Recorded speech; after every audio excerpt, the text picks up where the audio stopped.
Ladies and gentlemen, we interrupt your regularly scheduled programming to bring you this special bulletin.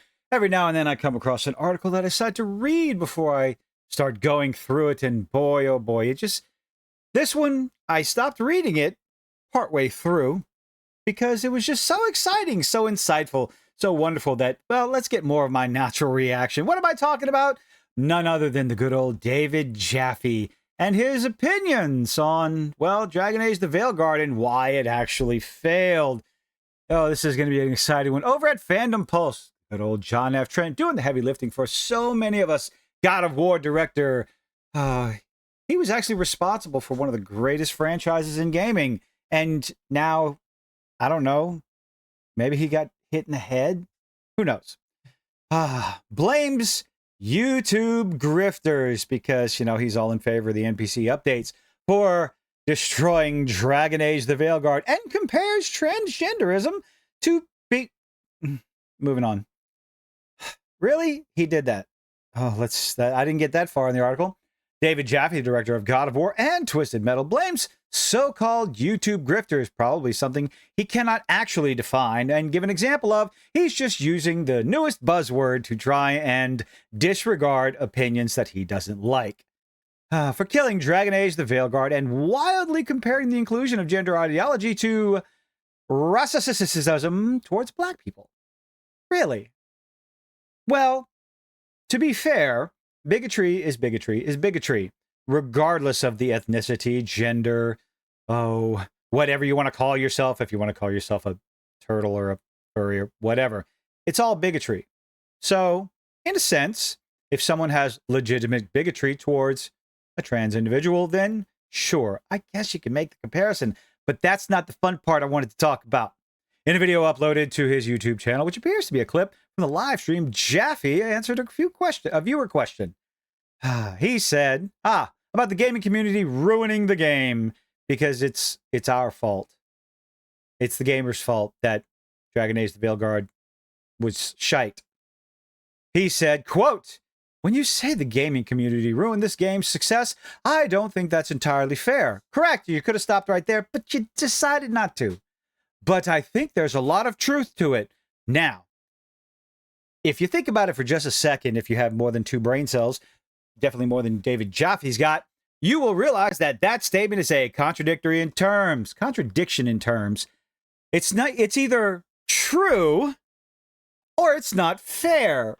Which one is it, David? I'm pretty sure we know what your actual thoughts are." He later added, quote, "Really, at this point, all that the gaming community that you're talking about has done is that they've made it so they've actually made games worse. Really, we're not developers, David. We don't make the games, David. We wait and review them, and we talk about them, and we see what's going on in them, and we allow people, or we ourselves, make the decisions for ourselves on whether or not we want to open up our wallets and give our money to these development studios, these AAA devs who just want to lecture us and preach to us and do that little, make the check boxes first. They want the diversity, the inclusion, the equity. That is the top of their list. Story and gameplay be damned. We've made the game worse." There's your answer, folks. Which is what they say they're trying not to do. Well, considering most of us are the ones just playing the game, we're not creating the game. I would love to hear how we're making it worse. But anyway, Jaffe explained, I bet he does. Because they have the charismatic grifters. Of course, we're all grifters. We're not talking about anything we're passionate about. We're trying to sell you, dear viewer, dear listener, a sham, a scam, a falsehood. Trying to tell you that we care about something that we really don't want, that we really don't care about because we just want your hard-earned money. We want your money. That's it. Because every single YouTuber out here starts running their mouth in the hopes and the dreams of actually making money off this. I started with a $10 microphone plugged into a USB Xbox controller. When I started my channel, I had 100 subscribers, and I just talked about what I was passionate about. But sure, I was doing it for the money. I am nothing more than a filthy, charismatic grifter. Sure, David. Let's see. Let's start over. Charismatic grifter said, "Make the videos that, for whatever reason, people respond to. Now, why? Let's solve this little question, this little situation, I guess, not the right word, but whatever. For David, for whatever reason people respond to, why do you think they respond to it? Maybe because they agree. Maybe because they see the writing on the wall, David. Maybe they understand, they see it, and they question themselves. Is this really what's going on, or am I just crazy? And then they get on social medias and YouTubes, and they find other people, other channels, other content creators talking about the same thing. And realize, like, no, wait a minute. Maybe I'm not the crazy one. People who haven't played this game will hate it just because they're sort of told to hate it. False. I don't think any of us have ever told people to like or dislike a game. We play the game. I put over 20 hours into Dragon Age Veilguard, and it was boring. The dialogue was garbage. The linear aspect of the plot was terrible. The delivery, terrible. Everything about it. I couldn't play it anymore, and I gave that opinion. And people who decided to watch me play listened to my opinion, and probably watched other people play it too, and made that decision for themselves. If you believe that our viewers, our subscribers, our fans are hating on these games because we tell them to, well, David, that's a massive insult to the intellectual prowess of the general viewer on YouTube. Why would you do that? Almost, do you hate the customer, David? And so what does EA do next time? Well, hopefully they make a better game. They don't make Stellar Blade. Well, that's their problem. They just continue to sort of, vanilla the fuck out of everything they work on and make sure that no one's going to have anything to complain about. Well, I'm sorry, David, but that's an actual impossibility. No matter what you do, you're going to upset a portion of the fan base. You have to do what you want to do. But if you make the game fun instead of vanilla the fuck out of everything, try to push the limits, push the boundaries, do something exciting, take a risk. You may be surprised. Again, you bring up Stellar Blade. Stellar Blade, I'm pretty sure that dev took a chance, did something different, did something new. They willfully put a female character as the main protagonist, even though it's a bit of an environment where you have a lot of fans that are tired of the cliche, strong female character, but they surround it with attractive characters, something the Western devs don't know how to do, and topped it off with an interesting world and an interesting story. It's a little point that you seem to be missing there, David. Jaffe then addressed the major backlash to the game pushing ideology, transgender ideology. I don't think it was pushing it, or was it? Well, you know what? That's a decision you make for yourself. He said, they straight up ask you if you want transgender game options 1 hour in. Yes, you select yes or no. Yes, but unfortunately, it's a little questionable.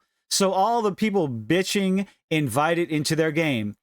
Well, the people bitching about it are not talking about that. They're talking about the character of Tosh and how they are handled.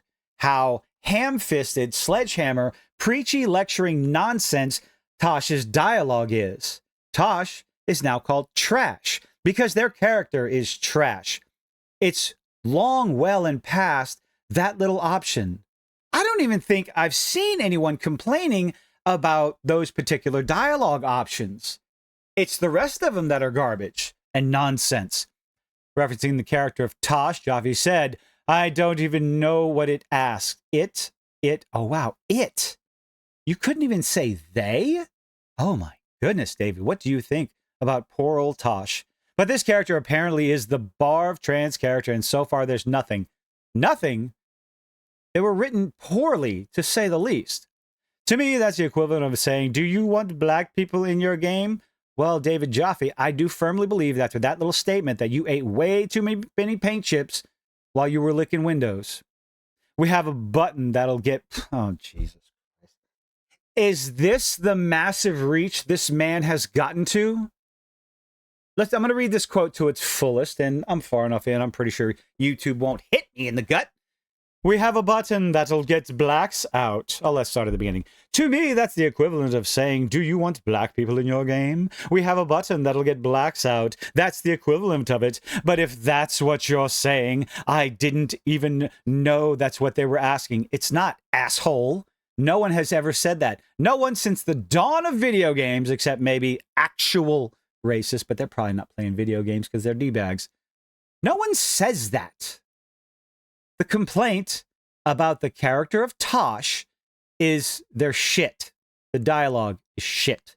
Their response, the character, everything, top to bottom, is a preachy, whiny, entitled little twat. And that's the representation you want for a non-binary character in your game? Sure, okay.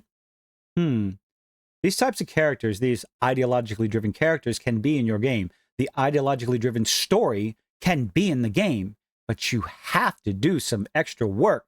Maybe not even extra work. Do some actual work on the story, on the dialogue, on the world building. Do that first. Maybe, perhaps, instead of worrying about checking off each of those boxes, whether it's for the ESG, the DEI points, or whoever the powers that be are giving you your marching orders, whoever they are. Make it fun first, fucker. Next, Jaffe admitted that the barf scene is terrible. Oh my goodness! He does have half a brain cell. The only thing I've come across so far, and again, I've seen that cutscene. It's terribly written and performed. Much like the rest of the game, David. The barf thing. But the only thing I've seen come across so far is when you're talking to characters and one of your multiple options is you can romance a character who is the same sex as your character. Okay, that's been, I'm pretty sure that was in other Dragon Age games and nobody cared, but whatever. And you can just be like, oh, no, thanks. You're like Chad and SNL, and it's like, are you babbling? Oh, this is a quote. I'm sorry. So he is babbling. He's babbling worse than I do on my live streams. Then returning the blame to YouTubers, gamers. Yes. The grifters who hate woke still streamed the game. Yes, to try and help our audiences know whether or not, let them make their own decisions. We played the game. We showed them what to expect, what they would expect if they actually decided to purchase it. And we gave our opinions. And I don't know if you're aware of this, David. There's this little saying that I like to use, that I've used a couple of times. It's a very, very decent saying. Putting your money where your mouth is. You're going to sit there and criticize the game without even playing it? Well, that's not really fair. So, quite a few of us, probably the closest thing to actual grifting off the game that you're going to get, we bought the game to put our money where our mouth is, to give an actual, legitimate, honest opinion after 20, 30, 40 hours. Sophia Norwitz 100%ed the game and then had to go to therapy. Hypnotic completed the game, and I genuinely feel bad for him. Sid Alpha, same thing. People put their money where their mouth is, played the game so that they could not be accused of just hating the game to hate it. You tit. Start over. Grifters who hate the woke, still streamed the game and played it to finish grifting how bad the game was. It's called showing your customers what it's like. Showing your customers, showing your supporters, your fans, showing the viewer what it is to expect. So yeah, they didn't like it, but played it for views and ad revenue equals grift. No, that's not how that works. Because if it was, your live streams are a grift. You playing games is a grift. So you yourself, by your own words, that classifies you as a grifter. Doesn't it, David? But you're not going to agree with that because, well, you have the right opinion, don't you? And because us filthy little, whatever, anti-SJWs, anti-woke, whatever you want to classify us, we are the grifters because we're just not spouting the right opinions as you. What do you make of Jaffe's? What do I make of them? Well, y'all can answer that question in the comment section down below. But I don't know what else you want to expect from a man who was at the top, on top of the pedestal, and decided to, well, jump off himself and sully his own reputation. He's, pretty popular. He's got lovely opinions, I think. Couldn't even find... How is he popular? I'm rambling now. Anyway, I'm going to be done. Let me know what you think in the comment section down below. David Jaffe, paint chip eating, window licking, room temperature IQ individual who probably shouldn't be in this. Anyway, have a good one. Bye.